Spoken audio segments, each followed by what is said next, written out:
신약성경 마가복음 11장 12절에서 14절까지의 말씀입니다.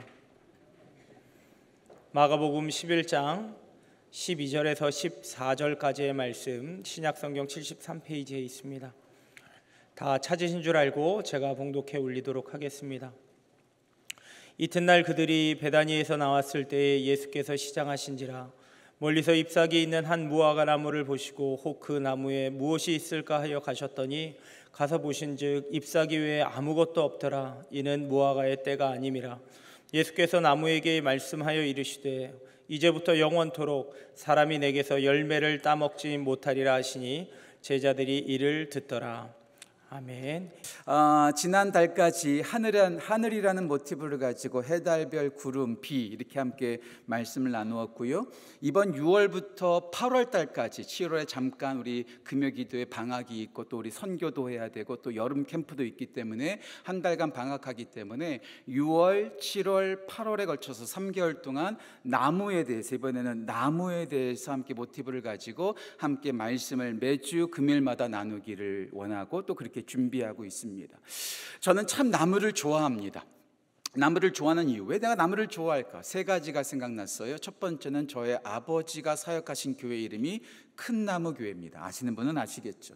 저희 아버지가 건축하신 교회 바로 옆에 큰 300년, 400년 된 4그루의 나무가 있어서 그 나무와 어우러지는 큰나무 교회라고 이름을 지으셨는데, 모두가 다 반대했는데, 이름을 이제 건축할 때 이름을 바꿨거든요. 그때 모두가 반대했는데 군대에 있는 저만 찬성했습니다. 그래서 그 이름에 저 혼자 그냥 해석하는 거예요. 그래서 저의 그 아들의 지지를 받아서 큰나무 교회로 이름을 짓게 됐고, 그 전까지는 큰나무라는 그런 상호명이 있는 거 없었는데요. 그 이후로 큰나무 병원, 큰나무 학원, 큰나무 시장 뭐 여러 가지가 생기더라고요. 이 트렌드를 이렇게 선도해간 저희 아버지, 그래서 큰나무 교회. 그것 때문에 제가 나무를 좋아하고요. 그래서 제가 나무를 너무 좋아해서 제 두 딸의 태명, 뱃속에 있을 때 태명을 첫째는 열매라고 지었고 둘째는 나무라고 지었습니다. 그만큼 나무를 좋아하고, 저의 핸드폰에 있는 풍경 사진들 쭉 보면 가장 많은 게 하늘이고 두 번째가 나무예요. 나무를 그만큼 제가 좋아하고 나무 밑에 거하고 나무를 바라보는 것을 참 좋아합니다.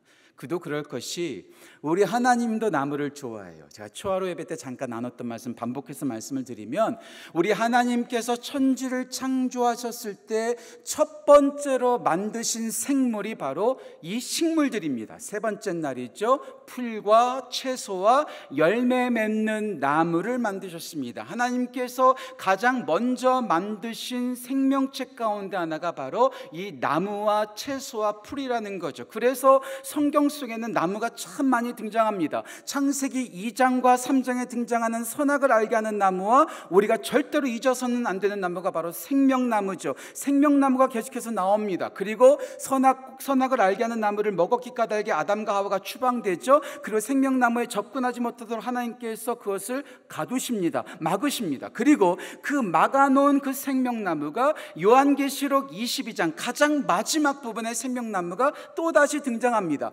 처음에 생명나무, 마지막에 생명나무, 마치 샌드위치처럼 성경책을 딱 감싸고 있는 것이 나무라는 것이고요. 그 사이에 수많은 나무들이 등장합니다. 노아가 방주를 만들었을 때 사용했던 나무가 고페르 나무입니다. 이것도 함께 나눌 수 있을지 모르겠습니다. 성막을 만들었을 때 사용했던 나무가 시띠나무, 아카시아 나무입니다. 성전을 만들었던 나무가 백향목입니다. 엘리야가 밑에 있었던 나무 바로 노렘나무입니다. 모세가 하나님을 만났던 나무 떨기나무입니다. 아브라함과 관련되어 있는 나무 상수리나무, 에셀나무입니다. 또 신약에 나오면 무화과나무가 등장하고 포도나무가 등장하고, 그리고 삭개가 올라갔던 뽕나무라고 알려져 있는 돌 무화과나무가 등장하고, 예수님께서 기도하셨던 감람나무가 등장하고, 그리고 예수님께서 예루살렘을 입성했었을 때 수많은 사람들이 손을 들고 가지를 흔들었던 그 나무가 바로 종려나무입니다. 성경 속에는 나무가 너무 많이 등장합니다.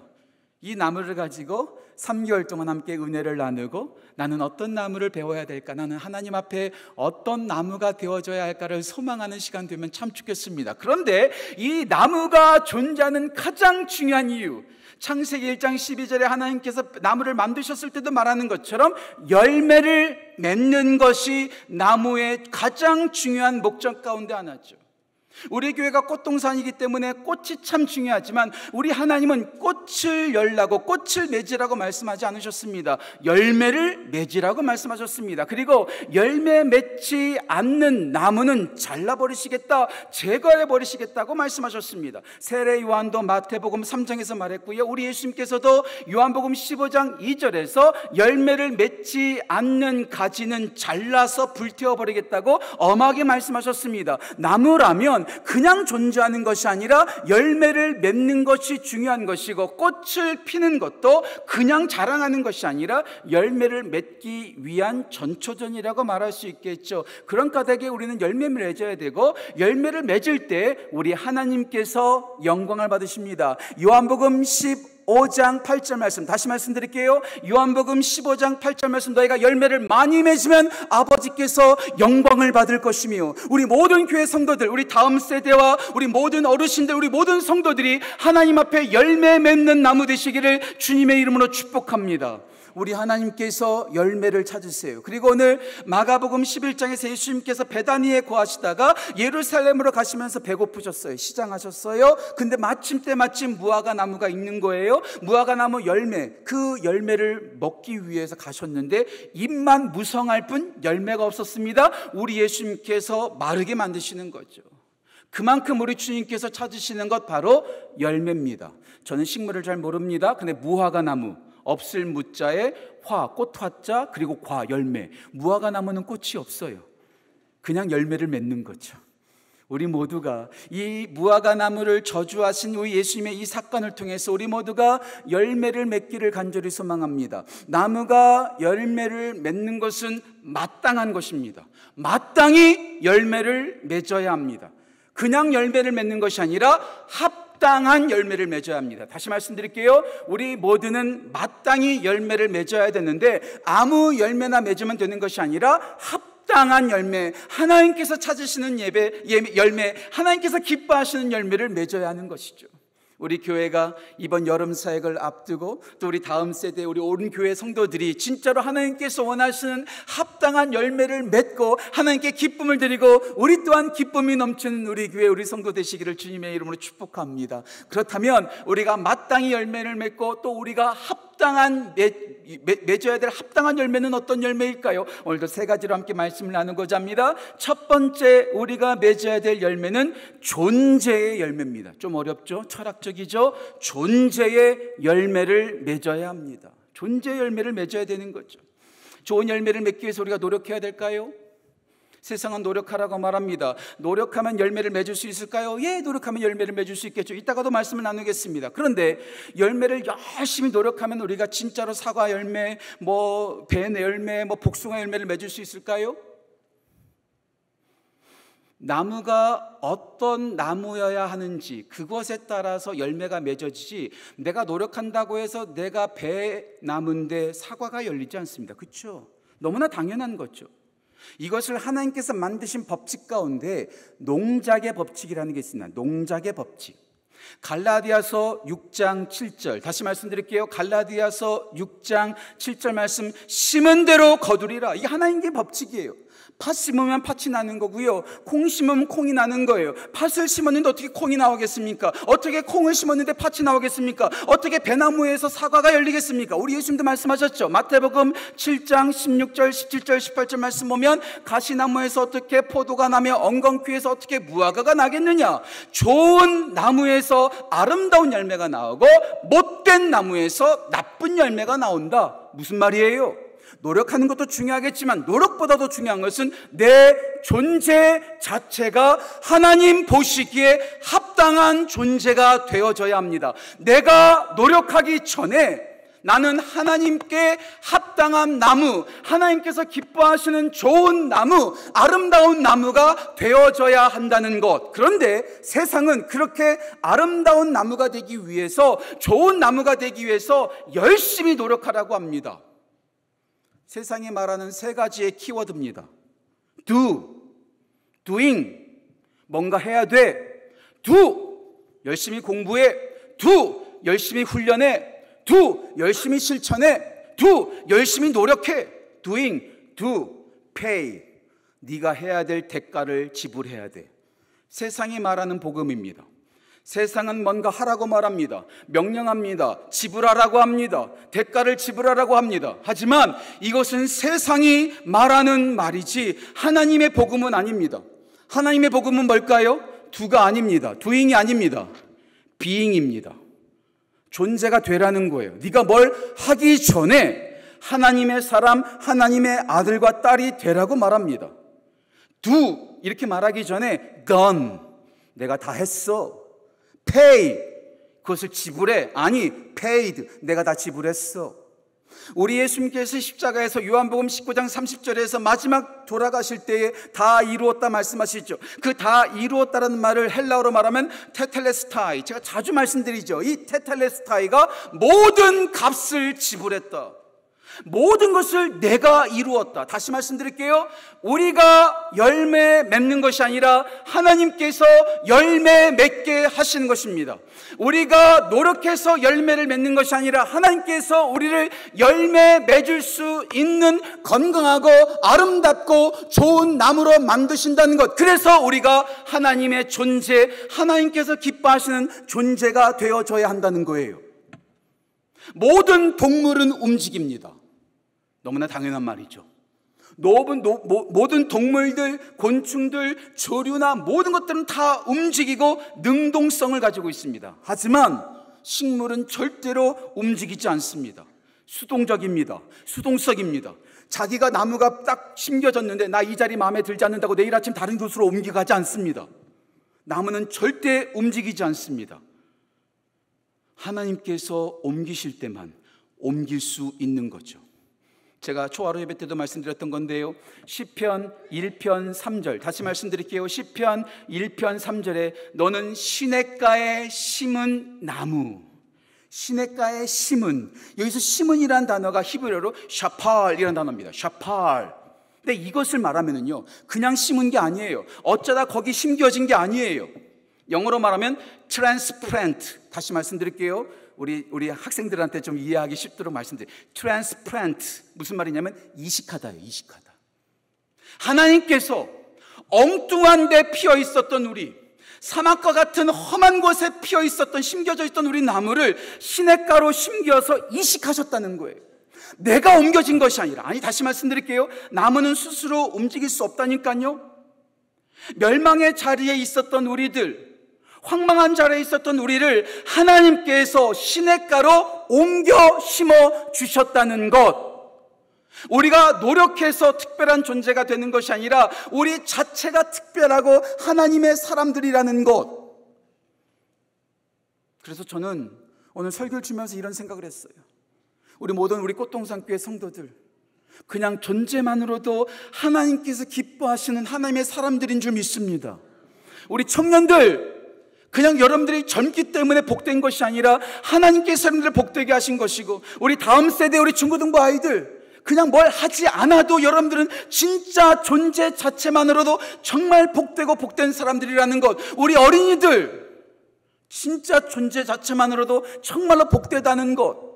그래서 우리 교회는요, 청년들에게, 다음 세대들에게, 아니 만나는 모든 사람들에게 항상 축복하고 복을 내려줘야 돼요. 복을 선포하는 것이 습관화되어 있어야 돼요. 제가 지난번 주일 예배 시간에도 말씀드렸죠. 우리가 자주 묵상해야 될 말씀 두 가지가 있다고. 구약에서 하나, 신약에서 하나. 기억나시는지 모르겠어요.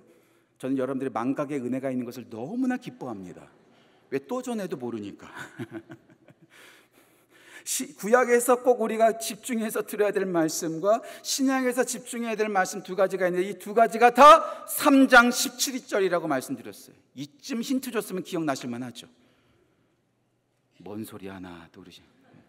구약의 3장 17절과 신약의 3장 17절, 우리가 정말 기억하기 쉽게 두 개 다 3장 17절입니다. 구약의 3장 17절은 스바냐서 3장 17절이요, 신약의 3장 17절은 마태복음 3장 17절. 구약의 스바냐서 3장 17절 이렇게 말하고 있습니다. 너의 하나님 여호와가 너의 가운데 계시니 그는 구원을 베푸실 전능자시라. 그가 너로 인하여 기쁨을 이기지 못하시며 너를 잠잠히 사랑하시며 너로 인하여 즐거이 부르며 기뻐하시리라. 우리가 그런 존재라는 거예요. 하나님께서 우리를 보실 때마다 저 죽을 놈 말하는 것이 아니라 저 너무나 좋은 존재, 너무나 기쁜 존재, 그냥 노래가 나오는 거죠. 또 집에 가서 우리 교회에서 또 주일날 길거리에서 만나시고 제 딸들에게 또 말하지 마세요. 제가 엄격한 기준으로 말할 때 우리 딸들 예쁜 딸들 아닙니다. 또 말하지 마세요. 네 아빠가 그렇게 말했다더라 이렇게 말하지 마세요. 또 상처받아요. 하지만 제 눈에는 최고입니다. 최고로 예쁩니다. 제가 집에서 우리 딸들 볼 때마다 항상 너는 왜 이렇게 예쁘니? 그래서 제가 항상 이렇게 말합니다. You are my flower. 너는 나의 꽃이야. You are my treasure. 너는 나의 보물이야. You are my pleasure. 너는 나의 기쁨이야 했더니 하지 말래. 발음은 굳이다고. 그래도 저는 꿋꿋하게 말합니다. 너는 나의 꽃이야. 너는 나의 보배야. 너는 나의 기쁨이야. 최고로 예뻐서 제 딸들에게 그렇게 말하는 것 아니잖아요. 공부를 진짜 잘해서 그렇게 말하는 것 아니잖아요. 말 잘 들어서 그렇게 말하는 것 아니잖아요. 말을 잘 안 들어도 좀 부족해도 공부를 좀 못하고 여러 가지 부족한 것이 있다 할지라도 내 딸이니까 나에게 꽃이고 내 딸이니까 나에게는 기쁨이고 내 딸이니까 나에게는 보물인 것처럼 하나님께서 우리들을 바라보실 때도 우리가 부족하고 못하는 것만 하고 조금 공부 못하고 조금 능력이 부족해도 하나님께서 말씀하시는 거 You are my flower. 너는 나의 꽃이야. You are my treasure. 너는 나의 보물이야. You are my pleasure. 너는 나의 기쁨이야. 그리고 그 말씀을 마태복음 3장 17절에서 성부 하나님께서 성자 예수님이 세례를 받으실 때 하늘문이 열리면서 말하는 거예요. 이는 내 사랑하는 아들이요 내 기뻐하는 자라. 성부 하나님께서 그 예수님에게만 말씀하신 게 아니죠. 제가 좋아하는 영성가가 니는 내 사랑하는 자유라는 책이 있어요. 진짜 좋은 책입니다. 그런데 또 이 책을 또 소개하면 또 여러 가지 비판하는 또 보수주의자들이 있어서 제가 저자는 말하지 않을게요. 근데 이 책에서 이렇게 말합니다. 이 말은 예수님만 들어야 되는 것이 아니라 우리 모두가 날마다 들어야 되는 말이다. 이는 내 사랑하는 아들이요 이는 내 사랑하는 딸이요 이는 내 기뻐하는 자라. 저는요 우리 다음 세대들 우리 가족들 만나는 사람들에게다 날마다 드라마 얘기하지 말고 영화 얘기하지 말고 정치 얘기 그만하고, 이런 건 크게 말해야 돼. 정치 얘기 그만하고 축복해 주세요.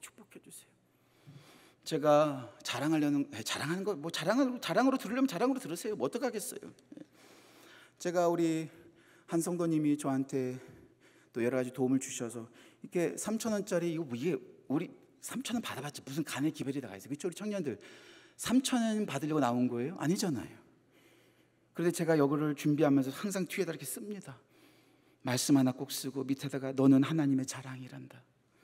너는 하나님의 보물이란다. 너는 하나님의 아름다운 꽃이란다. 감사하게도 어떤 중학생이 고등학생인가 저한테 와서 목사님 저 이거 쓰고 못 버리겠어요. 얼마나 감사한지 몰라요. 오늘 이거를 2장씩 청년들은 1장씩 이걸 여러분들 그냥 제가 뭐 3,000원 주면 없어지는 거 아니겠어요? 하지만 정말 간절한 마음으로 돈이 아니라 또 이것을 섬겨주신 분들의 손길을 생각하면서 말씀을 하나하나 기록하고 이것을 받는 이들이 하나님의 자랑이 됐으면 좋겠다. 하나님의 보물이라는 것을 알았으면 좋겠다. 하나님의 아름다운 꽃이라는 걸 알았으면 좋겠다. 우리 교회가 진짜 꽃동산이 되는 것, 우리 다음 세대가 시끌벅적한 거, 우리 교회 시장통이 됐으면 좋겠어요. 진짜 꽃시장이 됐으면 좋겠어요. 막 시끌벅적하고 막 뛰어당기고 막 저쪽에서 울고 불고 난리 나고, 이게 진짜 복 아니겠어요? 조용한 교회는요 정말 힘든 교회입니다. 많이 돌봐줘야 돼. 그런 교회는요. 우리 아이들에게 또 우리 가족들에게 가장 가까운 이들에게 너는 존재만으로도 하나님의 아름다운 아들과 딸이라고, 하나님의 백성이라고. 제가 늘 자주 말씀드리죠. 우리가 들어야 될 가장 최고의 축복의 말, 성경 속에 나오는 가장 축복의 말, 저는 그것을 이렇게 말하고 싶습니다. 하나님의 사람. 진짜 멋진 말 아니에요? 하나님의 사람 임광, 하나님의 사람 홍길동, 얼마나 멋져요. 그렇잖아요. 근데 이 하나님의 사람이라는 말을 들었던 사람이 성경에서 제가 카운트한 것만 7명입니다. 물론 더 많은 선지자들이 있겠지만 제가 센 것이 7명이에요. 모세가 들었습니다. 사무엘이 들었습니다. 다윗이 들었습니다. 엘리야가 들었습니다. 엘리사가 들었습니다. 스마야가 들었습니다. 그리고 마지막 사도 바울이 영의 아들 디모데에게 디모데전서 6장 11절에 말합니다. 너 하나님의 사람아, 존재를 바꿔버리는 거죠. 세상의 자식이 아니라, 어떤 대학교를 다니는 이가 아니라, 어떤 기업을 다니는 이가 아니라, 몇 평 아파트에 사는 사람이 아니라, 노원구에 사는 사람이 아니라, 너는 하나님의 사람이야. 저 이런 거 시키는 거 진짜 싫어하지만 옆에 사람한테 말해봅시다. 너는 하나님의 사람이야. 당신은 하나님의 사람입니다. 영상으로 보고 있는 분들도 하나님의 사람입니다. 우리 모두는 하나님의 사람, 존재의 열매, 내가 하나님의 아들과 딸이요 하나님의 백성이라는 사실을 알고 그 존재로 먼저 그 존재의 열매를 맺어가는 귀한 은혜가 우리 모든 성도들 가운데 넘치기를 주님의 이름으로 축복합니다. 존재의 열매를 맺으십시오. 두 번째, 성품의 열매를 맺으십시오. 성품의 열매를 맺으십시오. 말장난 같지만 저는 이것이 진짜 진지하고 진짜 중요한 말이라고 생각합니다. 세상은 성공을 말하지만 우리 하나님은 성품에 대해서 말씀하십니다. 세상은 인기 있는 사람이 되라고 말하지만 우리 하나님은 인격 있는 사람이 되라고 말씀하십니다.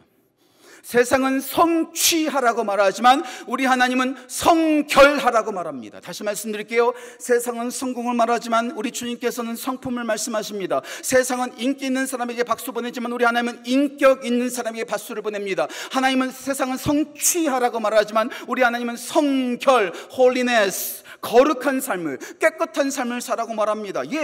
우리 하나님께서 성경 어디에도 돈 많이 벌어라, 높은 위치에 올라가서 왕이 되라 말씀하지 않습니다.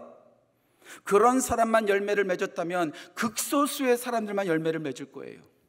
제가 계산해 봤어요. 매년 대학 수학능력 시험을 보는 사람들의 숫자가 52만 명 정도 된다고 하더라고요. 그 52만 명 정도에, 이 52만 명 중에서 서울대학교 들어가는 사람만 열매를 맺고 이 사람들은 하나님께서 기뻐하시는 사람이라고 말한다면 서울대학교 매년 몇 명 뽑는 줄 아세요? 지난 작년에 3,549명 뽑았더라고요. 계산해 봤어요. 0.2%. 스카이대학교 다 합치면 11,000명만 세상은 박수를 칩니다. 세상은 돈이 많아야지 성공했다고 말하고 열매 맺었다고 말합니다. 세상은 똑똑해야지, 세상은 승리해야지 박수 칩니다. 하지만 우리 하나님은 그러한 것으로 우리 가운데 열매를 맺으라고 말하지 않습니다. 하나님께서 우리에게 진짜 기뻐하시는 열매는요, 성품의 열매입니다. 성품의 열매. 좋은 대학교 나와서 높은 자리에 올라갔는데 얼마나 성격 나쁜 인간들 많은지 몰라요. 진짜 구역질 나죠. 진짜 성품을 우리 하나님께서 원하시는 거죠. 마태복음 5장에 등장하는 팔복을 보세요. 우리 예수님께서 어떤 사람이 복 있다고 말합니까? 돈 많은 사람 아니요, 갈급한 사람, 애통하면서 긍휼하면서 공감을 가지고 있는 사람, 온유한 사람, 화평케 하는 사람, 성결한 사람이 복 있다고 말합니다. 그 어디에도 세상의 기준을 가지고 너는 열매를 맺었어, 너는 진짜 칭찬받을 만한 애 말하지 않습니다. 우리 예수님께서 또 말씀하시죠. 마태복음 11장 29절 말씀에 말씀하십니다. 나는 마음이 온유하고 겸손하니 내게로 와서 내게 배우라. 나에게 와서 사업 수완을 배우라고 말하지 않습니다. 나에게 와서 지식을 배우라고 말하지 않습니다. 나의 마음과 그 온유와 겸손을 배우라고 말합니다. 그래서 우리 모든 성도님들한테 말씀드립니다. 세상적인 그 어떤 성취보다도 중요한 것이 성품입니다. 갈라디아서 5장 22절과 23절에 등장하는 성령의 9가지 열매, 오직 성령의 열매는 사랑과 희락과 화평과 오래 참음과 자비와 양성과 충성과 온유와 절제, 이 9가지 열매를 맺는 것. 하나만 더 추가할까요? 베드로 후서 1장 4절, 5절, 6절, 7절에 나오는 신성한 성품에 참여하는 자, 믿음의 덕을, 덕의 지식을, 지식의 절제를, 절제의 인내를, 인내의 형제 우애를, 형제 우애의 사랑을, 여기 나오는 8가지 열매. 이 성품의 열매가 우리 가운데 주렁주렁 맺어야 된다는 거예요. 하나님께서 원하시는 것은 이러한 성품의 열매를 맺고 우리의 성품 자체가 변화되어지기를 간절히 원한다는 거죠. 그런데요, 이런 성품의 열매는요, 단기간 공부하고 단기간 시험 봐서 이루어지는 게 절대로 아닙니다. 계속해서 평생 해야 되는 거예요. 오늘 말씀 보시면 마가복음 11장 12절에서 하나님께서, 예수님께서 그 무화과 나무 열매를 원하셨는데 무화과 잎만 무성하고 열매는 없었다고 말합니다. 그리고 12절 마지막 부분에 이런 말씀이 있습니다. 아직 무화과 때가 아니더라 라는 말씀이 나와요. 이거 뭐지? 무화과 나무 열매가 맺힐 때가 아닌데 왜 우리 주님께서는 무화과 열매를 찾으셨고 그것 때문에 그것을 저주하고 말라 비틀어지게 만드셨지? 많은 식물학자들과 많은 학자들이 제가 그것을 보았어요. 봤더니 무슨 말을 하냐면 이 무화과 나무가 열매를 맺혀지는 것은 1년에 딱 한 번만 열리는 게 아니라는 거예요.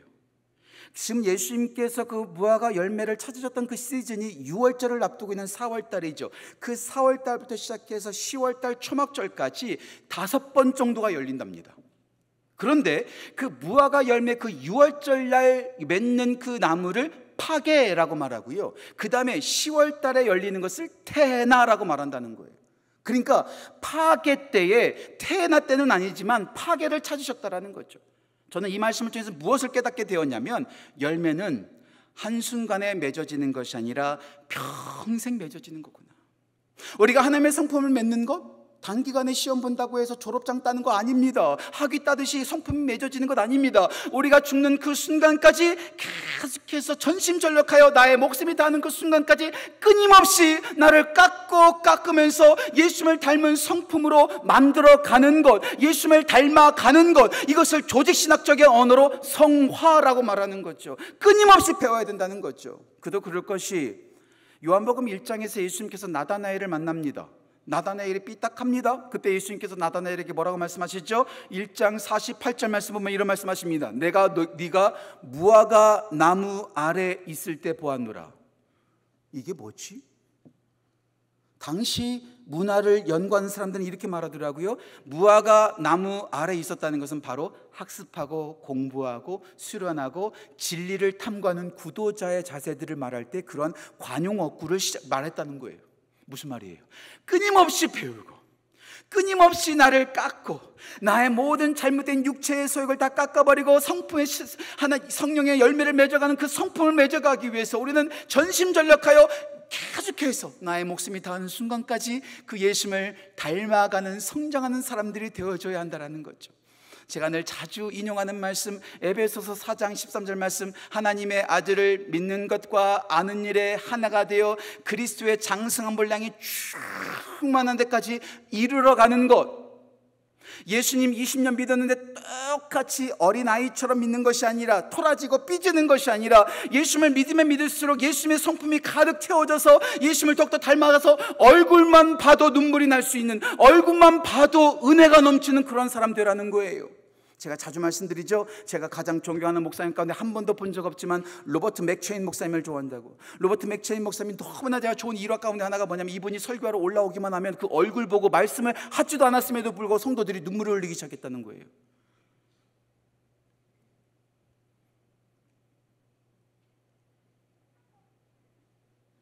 제 얼굴 어때요? 에이 은혜 떠나간다 이렇게. 아직 덜 됐어요. 아직 덜 됐어요. 좀 그래서 그 로버트 맥체인 목사님 너무나 부러워요. 말 한마디 하지 않았는데 강단에 올라와서 성도들을 딱 바라보면 성도들이 눈물을 쭉 흘리는 거죠. 그분이 나이가 많은 목사님이셨는가? 아니에요. 29살에 과로로 요절하셨어요.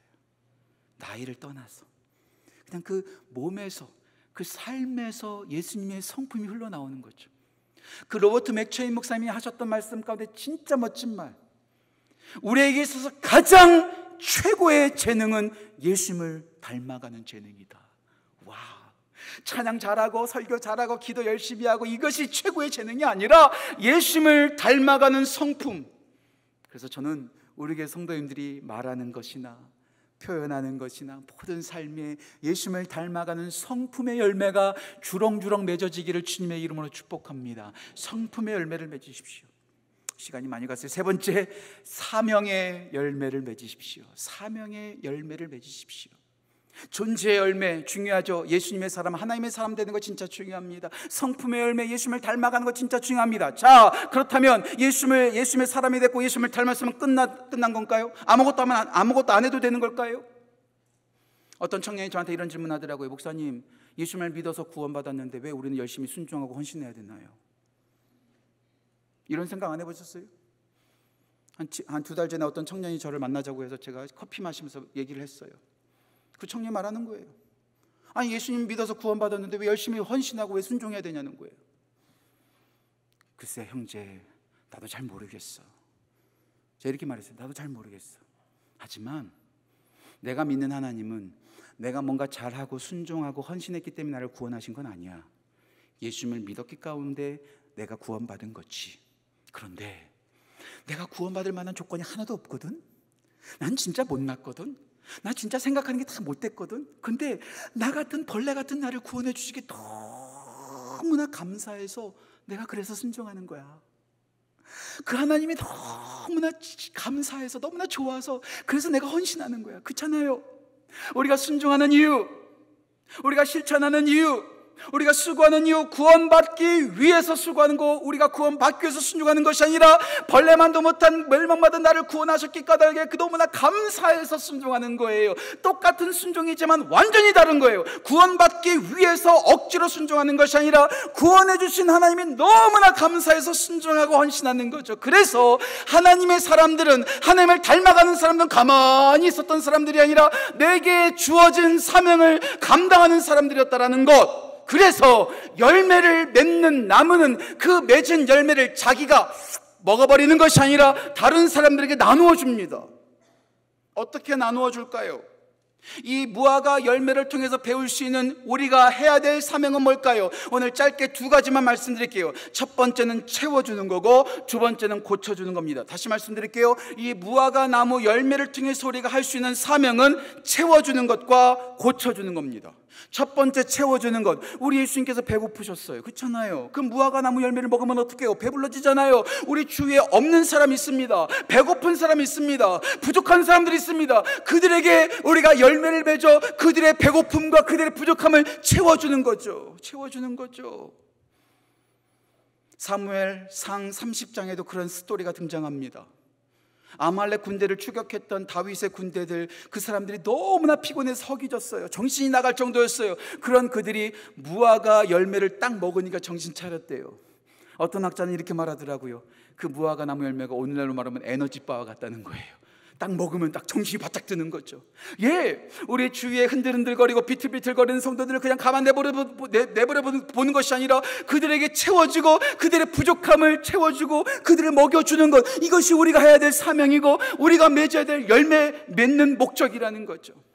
두 번째, 무화과 나무의 목적. 첫 번째는 채워주는 것, 두 번째는 고쳐주는 것. 그 대표적인 사례가 이사야서 38장과 열왕기 하 20장에 등장하는 히스기야의 사건이죠. 히스기야가 죽을 병에 걸렸어요. 그런 죽을 병에 걸린 히스기야에게 하나님께서 말씀하시죠. 무화과 반죽을 발라라. 무화과를 바르라는 거예요. 무화과를 바르니까 치료를 받은 거죠. 예, 그래요. 우리 가운데 아픈 성도들 참 많습니다. 투병하는 성도들 많습니다. 아파하고 어려워하는 성도들 많습니다. 그런 그들을 위해서 기도하고 그들을 섬기고 그들을 돌보는 것이 우리가 열매를 맺는 이유. 내가 열매 맺었다고 자랑하기 위해서 열매 맺는 것이 아니라, 순위 매기기 위해서 열매를 맺는 것이 아니라, 그들을 채워주고 그들을 고쳐주기 위해서 우리가 열매 맺어야 한다는 것. 저는 우리 교회가 열매를 많이 맺기를 소원합니다.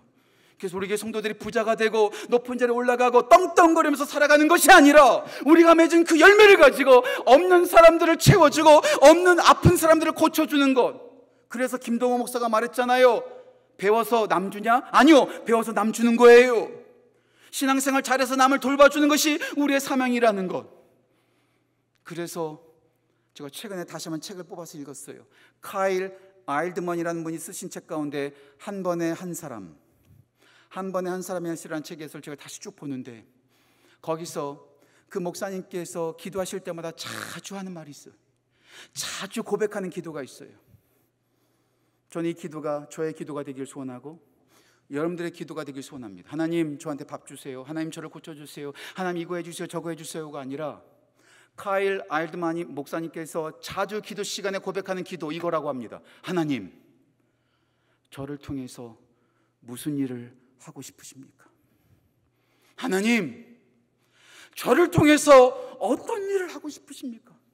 하나님, 적용하면 이렇게 말할 수 있겠죠. 하나님, 저를 통해서 누구의 부족함을 채워주기를 원하십니까? 하나님, 저를 통해서 어떤 사람을 도와주기를 원하십니까? 하나님, 저를 통해서 어떤 사람들을 고쳐주기를 원하십니까? 매일 받고 달라고 쫄르는 기도가 아니라, 하나님, 제가 어떤 사명을 따라 누구를 도와주기를 원하십니까? 어떤 일 하기를 원하십니까? 우리 교회 다음 세대가, 우리 온 성도들이 받고만 끝나는 것이 아니라, 입 싹 닦아버리는 것이 아니라, 그 받은 것을 나를 위해서 쓰지 아니하고 고쳐주고 채워주고 하나님의 그 사명을 위해서 열매 맺어 그 열매를 사용하는 기쁨이 우리 온 성도들 가운데 넘치기를 주님의 이름으로 축복합니다. 존재의 열매를 맺으십시오. 성품의 열매를 맺으십시오. 그리고 사명의 열매를 맺으십시오. 전 설교를 시작하면서 저는 나무를 너무나 좋아한다고 말씀을 드렸어요. 예, 진짜 나무가 좋아요. 푸르른 나무, 겨울에 앙상한 나무도 좋아요. 다 좋아요. 다 좋아요. 그런데 저만 나무를 좋아하지 않았더라고요. 우리 예수님도 나무를 좋아하셨어요. 우리 예수님도 나무를 너무 좋아해서 나무로 만든 구유에 태어나셨어요. 그리고 아버지의 직업을 따라 30세까지 나무를 자르고 나무로 조립하는 목수가 되셨어요. 혹시 인디아나 존스 스토리를 보셨습니까? 인디아나 존스 3편 재밌어요. 물론 허구고 좀 여러 가지 신앙적 문제도 있지만 거기서 이런 얘기가 나오죠. 예수님께서 마지막 만찬 때 먹었던 그 컵을 가지고 물을 마시면 영생을 얻는다고. 죄송합니다. 영화 개봉한 지 30년 넘었으면 여기서 말하는 것은 스포일러가 아니에요. 저 욕하지 마세요. 마지막에 사람들이 예수님께서 먹었던 그 마지막 만찬이 뭐가 될, 만찬의 그 컵이 뭘까? 물론 허구입니다. 너무 심각하게 듣지는 마세요. 하지만 저는 거기에 의미가 있다고 생각해요. 어떤 사람이 가장 아름답고 금빛이 휘어나는 귀한 그런 컵을 가지고 거기다가 물을 집어넣고 마십니다. 절대 그런 일이 일어나지 않죠. 그런데 거기서 인디아나 존스가, 그 주인공이 수많은 멋진 컵들을 보다가 거기서 가장 초라한 나무로 만들어진 컵을 딱 뽑습니다. 예수님은 목수셨기 까닭에, 가난하셨기 까닭에 금으로 된 컵이 아니라, 보석으로 치장된 컵이 아니라 초라한 나무 컵이었을 거라고. 그리고 그것을 마시니까 문제가 없어지죠. 그리고 그렇게 나무를 사랑하셨던 우리 예수님께서 마지막에 나무에 달려 우리 죄를 위하여 죽으셨습니다.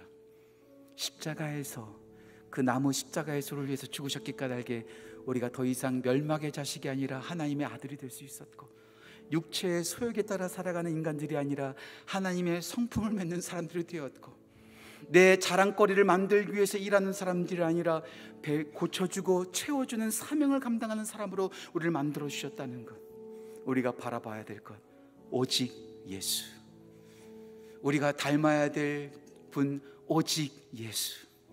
우리가 맺어야 될 무화과 열매, 오직 예수. 예수 닮기를 원합니다. 그렇게 찬양하며 저 앞에 나갈까요?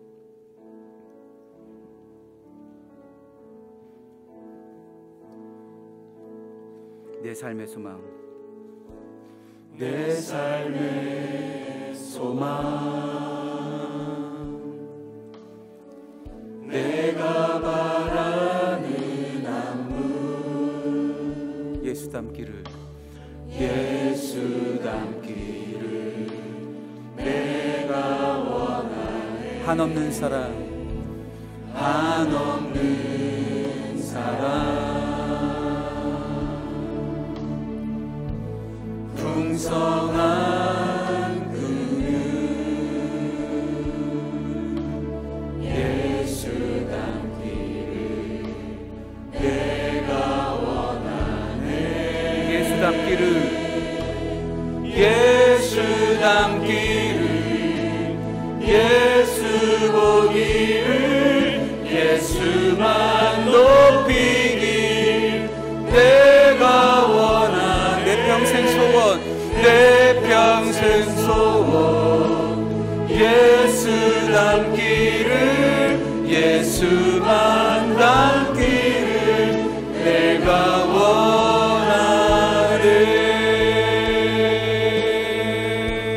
온유하시고, 온유하시고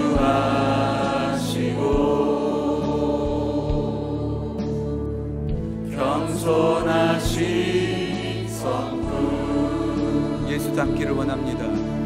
예수 닮기를 내가 원하네. 자비하시고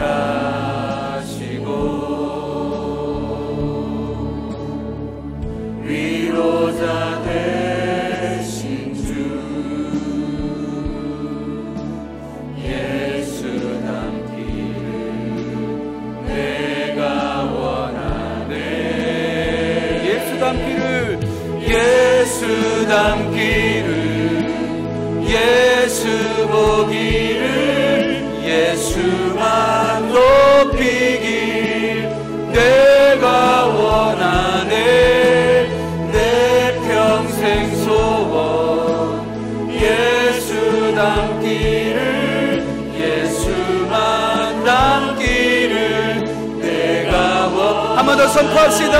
예수 닮기를 예수 닮기를 예수 보기를 예수만 높이길 내가 원하네 내 평생 소원 예수 닮기를 예수만 닮기를 이 시간 두 손 높이 들고 한번 더 고백하며 나아갑시다.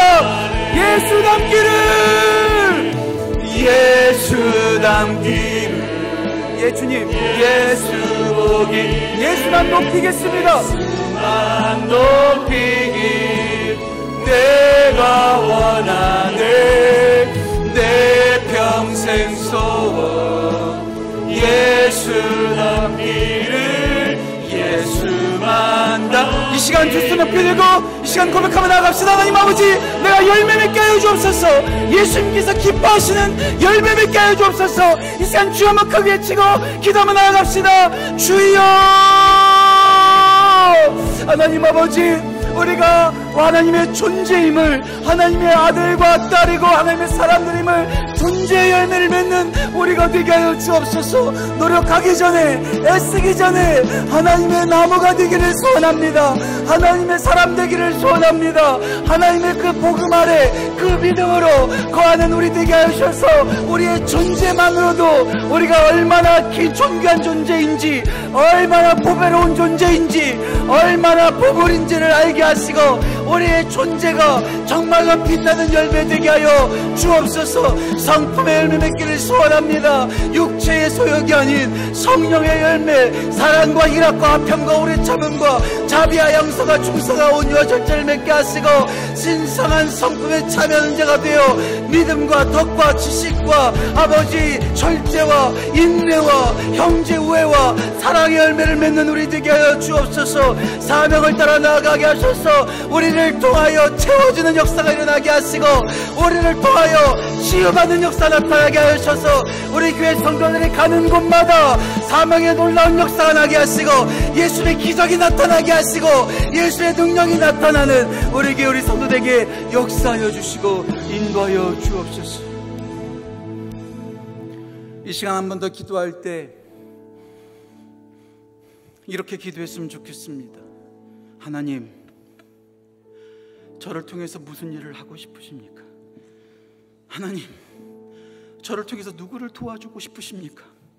하나님 저의 열매를 통해서 누구를 고쳐주기를 원하십니까?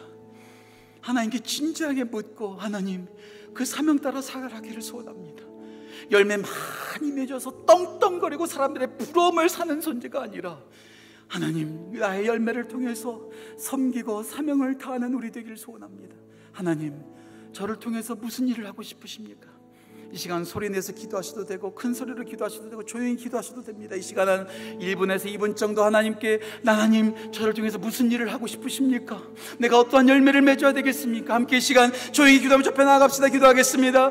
하나님 아버지 우리 교회를 통하여 우리 다음 세대들을 통하여 우리 청년들을 통하여 우리 꽃동산의 귀하고 보배로운 성도들을 통하여 이번 여름 사역을 통하여 어떤 일을 하시고 싶으십니까? 어떤 역사를 이루고 싶으십니까? 누구를 도와주고 누구를 채워주고 누구를 고쳐주시기를 원하십니까? 하나님 우리가 여기 있습니다. 우리를 사용하여 주옵소서. 하나님 우리에게 말씀하여 주옵소서. 나를 위하여 열매를 쓰는 것이 아니라 자라나고 떵떵거리는 사람들이 아니라 우리에게 주신 그 열매를 사용하고 그 열매를 하늘 베풀고 나는 우리 되게 하여 주옵소서.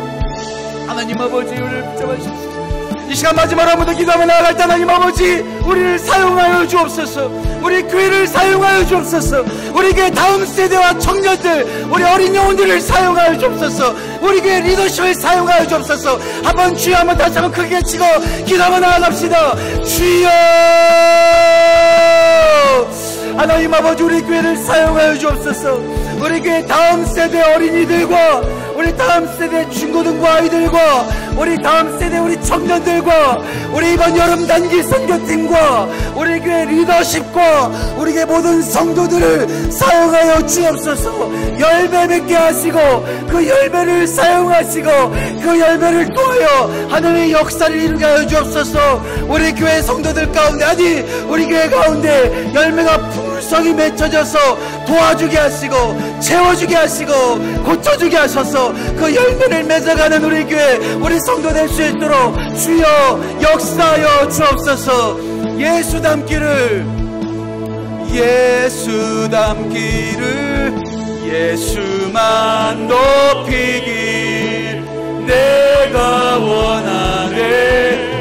내 평생 소원 예수 닮기를, 예수만 닮기를 내가. 한 번 더 마지막으로 고백하며 나갑시다. 예수 닮기를, 예수 닮기를, 예수 보기를, 예수만 높이길 내가 원하네. 내 평생 소원 예수 닮기를, 예수만 높이를 내가 원하네. 하나님, 우리에게 열매를 맺게 하시고 그 열매를 우리를 위해서 사용하는 것이 아닌 하나님의 나라를 위하여 부족한 사람들, 아픈 사람들, 부족한 사람들을 채워준 우리 교회, 우리 다음 세대, 우리 성도들 될 수 있도록 우리 가운데 열매 맺게 하여 주옵소서. 감사드리며 귀하신 예수님의 이름으로 기도합니다.